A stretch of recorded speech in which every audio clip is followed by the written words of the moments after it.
Stop and loss and history and single sport will be Welcome inside the locker room.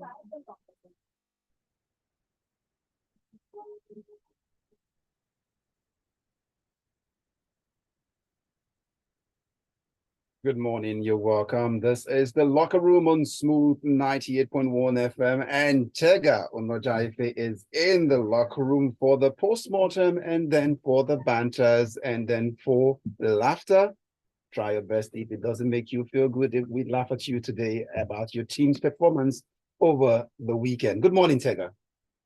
Good morning. And we don't laugh at people here. We laugh with people, with you. All right. Hope you had a great weekend. Oh, what's up? You look like you slept good. You slept very late. No, I was good. We were all good here. It was all fine here. But we will see on Wednesday. Okay. So where should we start from? Arsenal fans coming into my mentions to gloat about the Kai Havertz goal. We're going to talk about that. We'll touch a little bit on Chelsea. Chai, just when you thought that they have been redeemed, they reveal that they still have village people haunting them.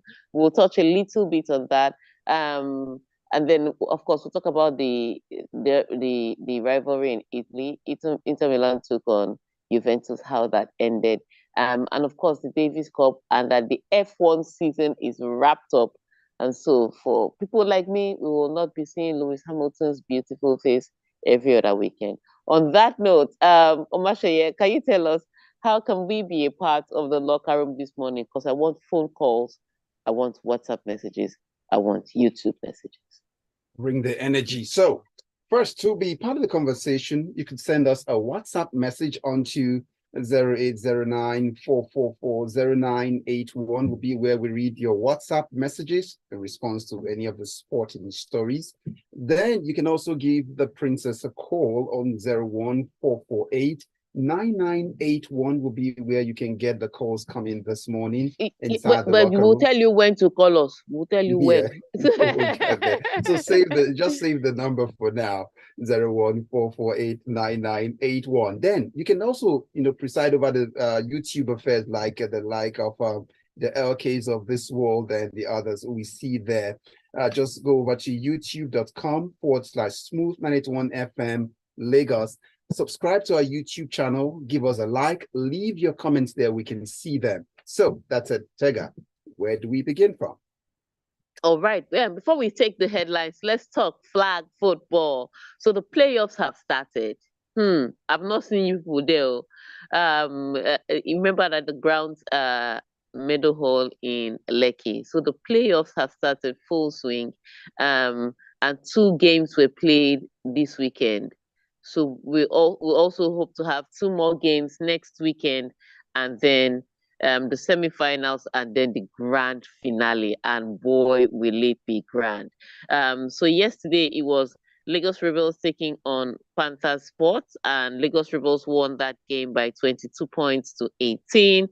Spartans FC took on Dragons, and Spartans FC won by 15 points to 8. Next weekend it will be my team. That's why I'm calling people now, so I will see the best team in town. Lagos Athletics will take on the Rebels. Please do not miss it, so that when I'm bragging, people understand why I'm bragging. All right, so the playoffs have started fully. Remember, flag football is now an Olympic sport. Yeah, for some, you've thrown an invitation out there. Some may be saying, now you won't tell us if there's a fee attached to getting to come in. So just let them know. Just come in. Just come there. Get to Middle Hall on Sunday from 11 a.m. And then you can watch some of the games. So huge one with flag football this weekend. Omatseye, tell us what are the headlines for today's discussion, and where do we go from here? On the bill for us this morning, Verstappen completes a majestic season with a record-breaking triumph, as we would find sensational Senna steers Italy to Davis Cup glory over Australia, as Red Hot Martinez maintains Inter Serie A lead in draw at Juve. And there is also classy Newcastle trash Chelsea at James sees red. Then Man City draw instills belief for Liverpool, Alexander Arnold says. And then Alves says he put ego aside after tough period. That's what he said. And then Electric Rodrigo sends Madrid top at Cadiz. And then there would be Garnacho stunner helps Man United quell Everton Fury. And that will be how sum things up inside the locker room. The Fury will be tamed. So, Tega, that's it. Let's get All into right, this. so let's start. Yeah, let's get into it from the top because we're really out of time. Max Verstappen completed a majestic and record-breaking season in familiar style on Sunday when he cruised to a record-increasing 19th win of the season of the year for Red Bull at an action-packed Abu Dhabi Grand Prix. Yeah, action-packed Abu Dhabi Grand Prix because even if the driver's title was won, even if the constructor's titles were won, second place, third place were still to be determined. So positioning was what most people were jostling for. In the constructors' championship, Ferrari was trying to knock off Mercedes from second position. In the drivers' championship, Alonso was trying to knock off Lando Norris from fourth position. So there was all that jostling going on behind the scenes. And yes, especially for the constructors' championship, where you finish determines, number one, your position in the pit lane, how comfortable your position in the pit lane will be, and it also determines money. So it's very important. And so that's where all the action was happening. And as usual, Max Verstappen, fastest car on the grid, best car on the grid, was in a race of his own. In fact, he wasn't in the race, he was the race. It was the rest of the pool behind him, as usual, that was competing. But 19 out of 22 races. Wow, that is dominance. And so a lot of the constructors this off season are going to have to start finding their way. Because even when Mercedes dominated, and when Ferrari dominated, it wasn't this, the margin wasn't this wide. But it seems every time Red Bull gets it right, they get it right. We saw it with Sebastian Vettel, even if it was not, again, the margins weren't this wide, but Sebastian Vettel was dominant for years, and now we're seeing it with Max Verstappen. And the worry for most of the constructors is that, Red Bull have already started, preparing for next season, when most of them were still trying to get this season right. So it looks like Red Bull are still going to be ahead of them next year. It's a tough one, but we'll see how it pans out. But the dominance was crazy, and the jostling was so bad behind that. Ferrari, at some point, looked like they've knocked Mercedes off second position. And then Lewis Hamilton started climbing back higher into the order. Carlos Sainz fell out of points, and Sergio Perez now picked up a 5-second penalty. And what Sergio Perez's 5-second penalty meant was that George Russell, who was in third position at that time, was going to stay up. Do you know that Charles Leclerc, who was in second behind Max Verstappen, now dropped to third? How did that happen? He slowed down his car so that Sergio Perez will overtake him. Now, these are two different constructors. So he slowed down his car so that Sergio Perez will overtake him, so that Max will give Sergio Perez a tow, so that Sergio Perez will be able to pull, so that Max will be able to pull Sergio Perez and create the 5-second gap, just so that Ferrari could win second position. I've never seen two different constructors just working together to cancel out Mercedes. Mercedes have enemies all around, but their plan failed. And thank God yesterday was Sunday. Their plan failed. And, and Mercedes still finished second. So it was a crazy one. So it was this season I've seen it. Two different constructors working together to get a result against another constructor. And I've seen that sort of dominance. Next season, hopefully, it'll be a little more competitive. and the gap will close a little bit. I'm hopeful. I'm just not confident. Okay. Well, on that note, it seemed like someone found his confidence along the way, even after handing over a win at the ATP in Turin to Djokovic. But let's get into it. Italy won the Davis Cup for the first time since 1976 as Yannick Sinner crushed Alex de Minaur 6-3, 6-love to seal a 2-0 win, 2-love win over Australia on Sunday in Malaga. And that's All talking right, but the biggest hurdle for Italy wasn't in the final against Australia. It was in the semi-finals against Serbia. And again, Yannick Sinner met Novak Djokovic. So the first match, Kecmanovic against Musetti, Kecmanovic won that one, giving Serbia the lead. The second match was now Novak Djokovic against Yannick Sinner. And what a tight battle it was. First set, Yannick Sinner completely obliterated Novak Djokovic, got 2 breaks in that set. Second service game, you know Novak Djokovic now. He came back. He came back like a bad rash and took the second set, dominated the second set, took it. And then the third set, Yannick Sinner had to fight match points and then eventually broke Novak Djokovic and served for the match. So he now put Italy 1-1.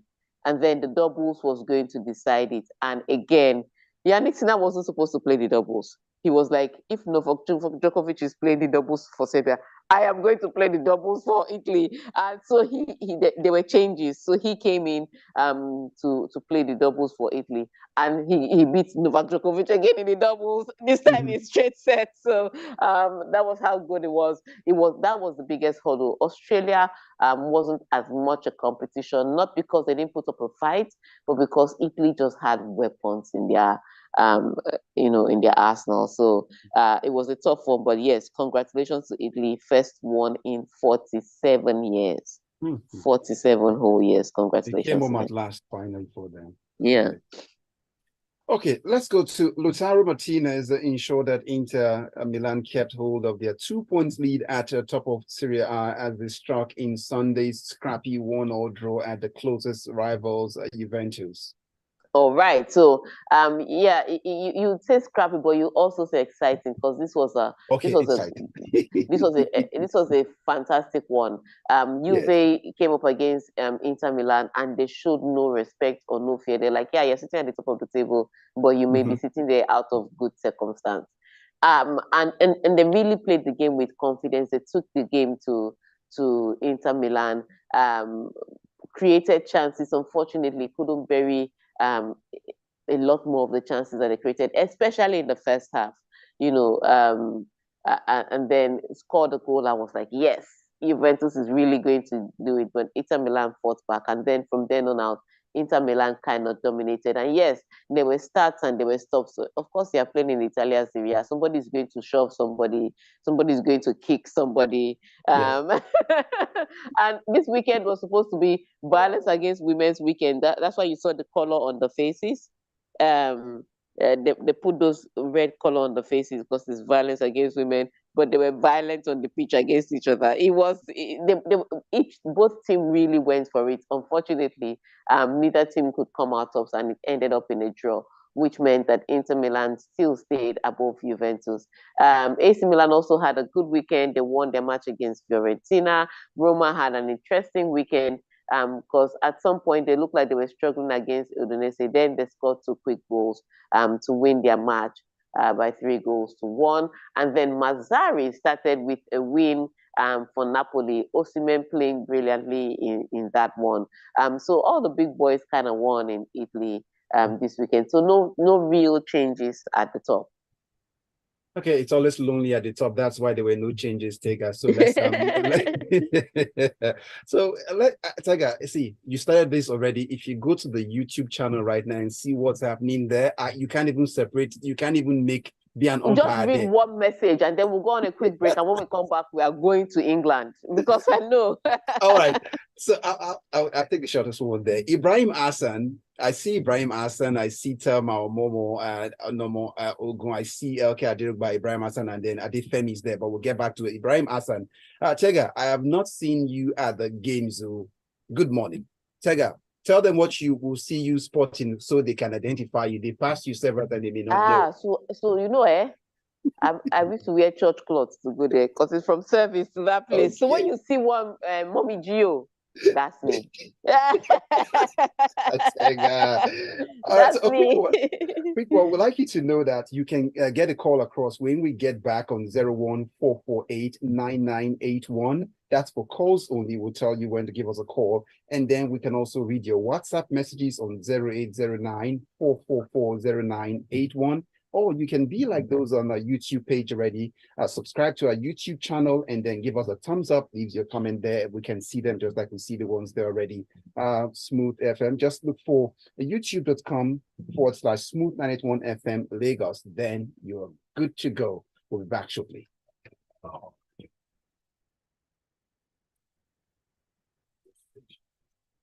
So good that we're able to run through 3 stories. Let's see how we can rush through the rest.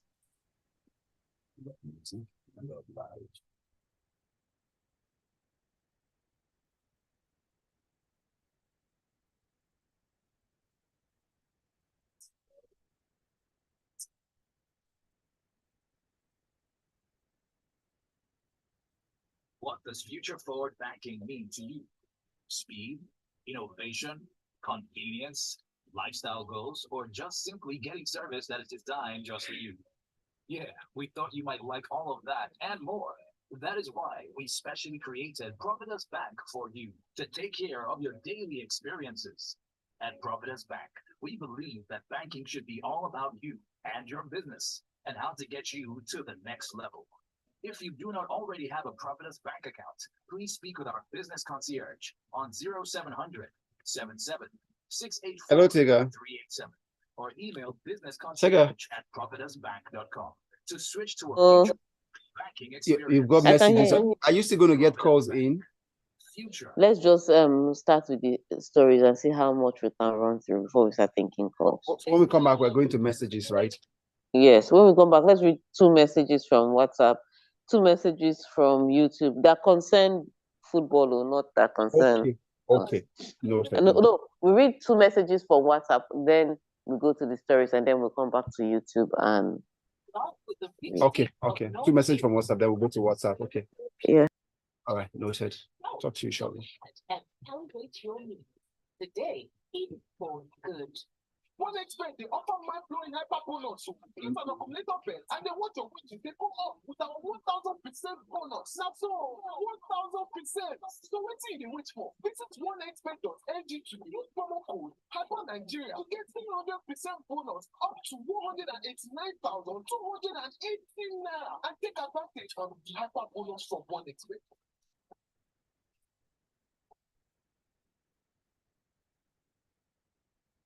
So I'll buy a new microwave, washing machine, blender, gas cooker. All of that in this choking economy. Now, it's just Black Friday now. Right. You know Black Friday is here again from November 3rd to 30th. You can get groceries, smartphones, electronics, fashion items at affordable prices. And if you have to return an item, you can easily initiate a return from the app and get refunded. This Junior Black Friday makes your pocket green. 98. The best of everything in the morning. Less conversation, a little more action. Weekday mornings, 6 till 10.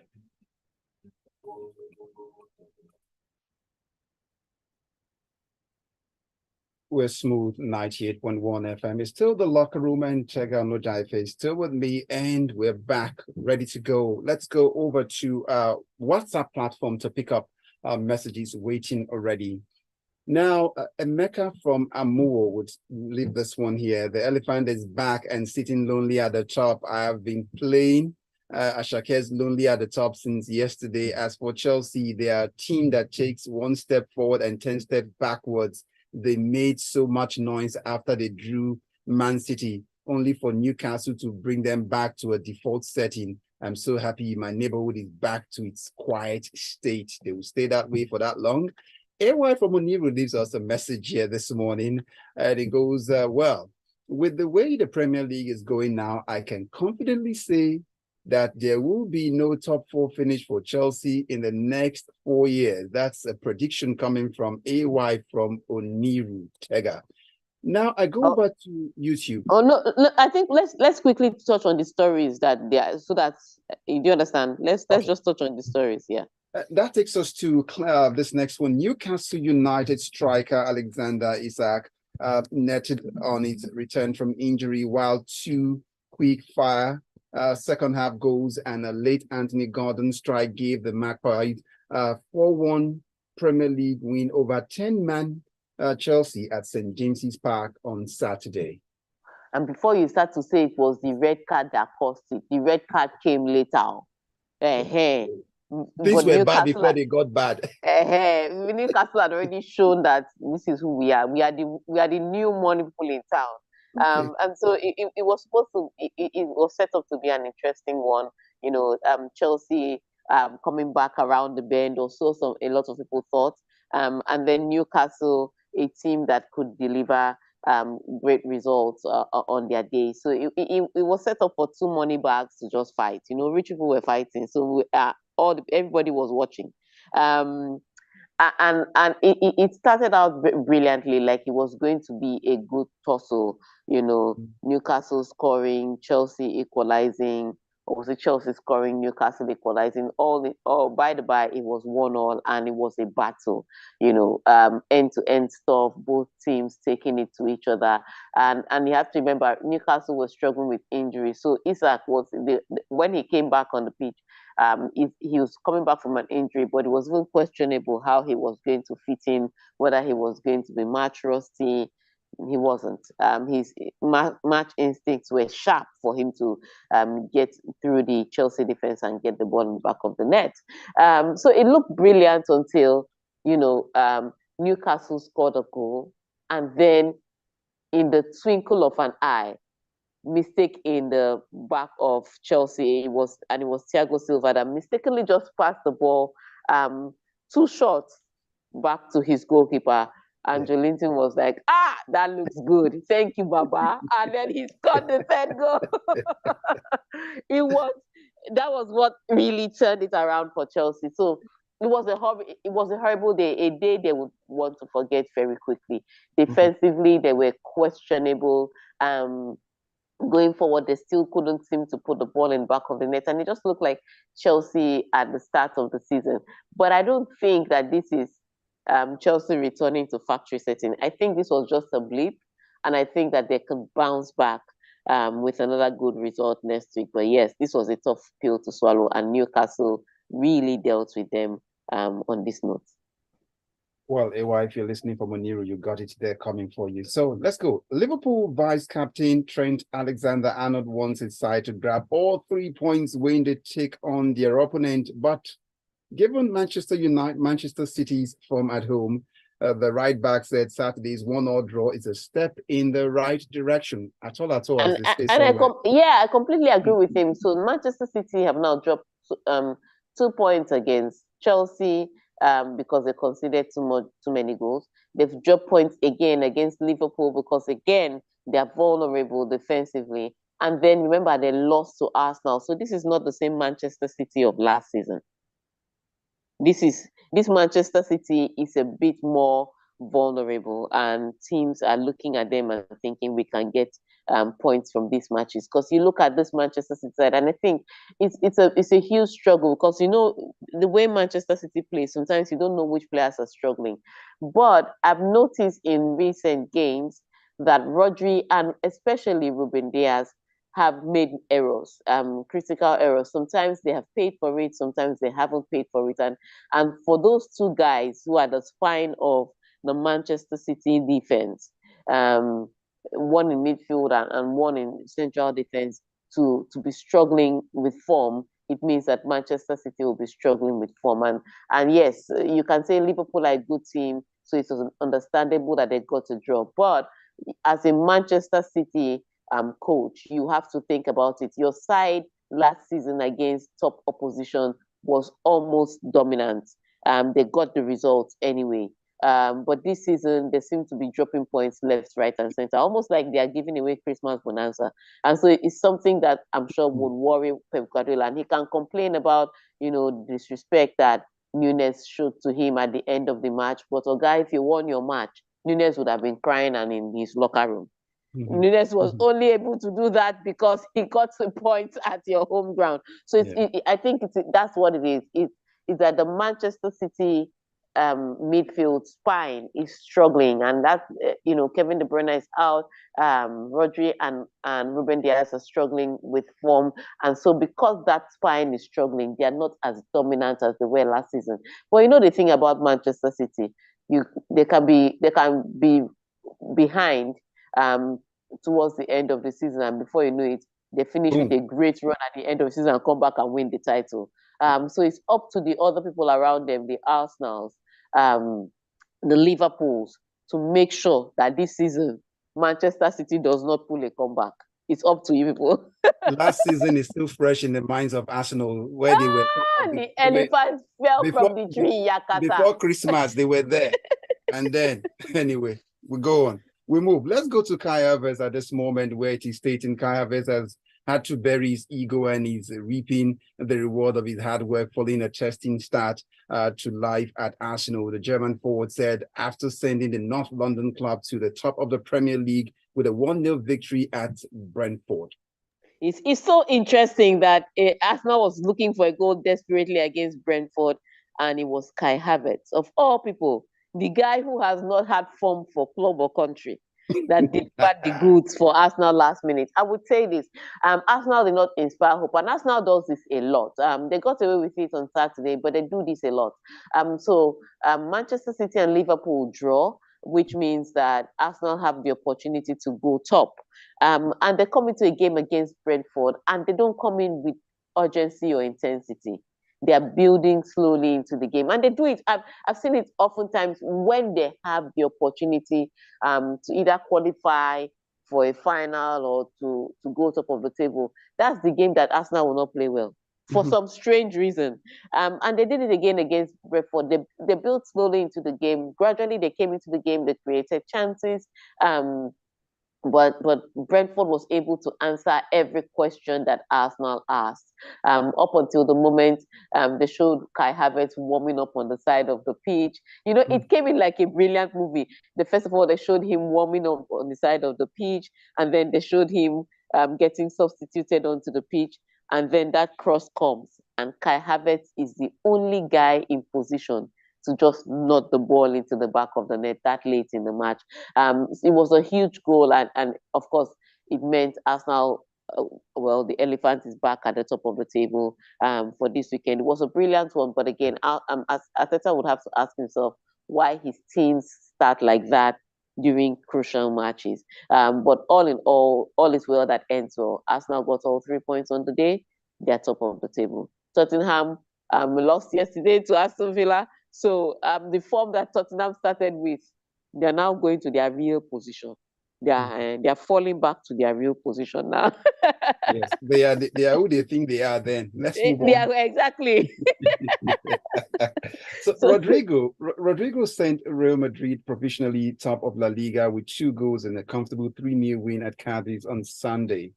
Oh, right. So it was supposed to be a tricky one because Cadiz always finds a way to give Barcelona and Real Madrid problems. But on the day, Barcelona did exactly what they're supposed to do. Real Madrid did exactly what they're supposed to do. They dominated, they scored the goals, and they got all 3 points. So they're sitting pretty at the top of the table. However, Girona, who was in number 1 position at the top of the table, has a game in hand, and they play Athletic Bilbao today. So they could still go to the top of the table should they win against Athletic Bilbao. Again, also in Spain, Barcelona dropped 2 crucial points on Saturday. They played against Rayo Vallecano and they were almost beaten, but Lewandowski did manage to get an equalizer, and they fought for a winner till the end. Unfortunately, Rayo Vallecano was ready to hold on to the end. Atletico Madrid also won their match yesterday, which makes the top of the table pretty tight. But what is interesting is that Girona is sitting pretty there. And on that note, let's take all the messages we can because We are literally at 45 minutes. So let's go over to YouTube because they've been waiting. I see Ibrahim Hassan saying at LK Aderugba 4-1. Didn't see that coming for Chelsea. And then LK Aderugba comes back. Chelsea matter, don't tire me. 1 step forward and 20 back. We were I'm telling embarrassed. you. We were embarrassed beyond imagination.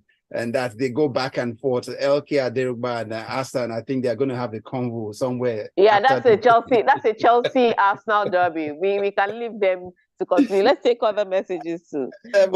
Before there's an Adefemi Mafe message. Someone said Chelsea is just a dancing called Raheem and the Wailers. Femi from Satellite Town. That's what he had to say. Then I go back to WhatsApp messages. I see WhatsApp message. Someone here comes in. Tega, should 2 constructors be allowed to cooperate like that? In football, you have to field your strongest team and not throw away points just to make sure another doesn't qualify. Tega, did you see Kobe Meno? The performance was fantastic. Ibukun from Ketu. All right. So what it is that Charles Leclerc wasn't really losing points because he knew with the 5-second penalty, he was still going to finish second. But if he was able to pull, if they were able to pull it off, he would have also helped Ferrari to win points. So, it's not conspiracy, it's negotiation.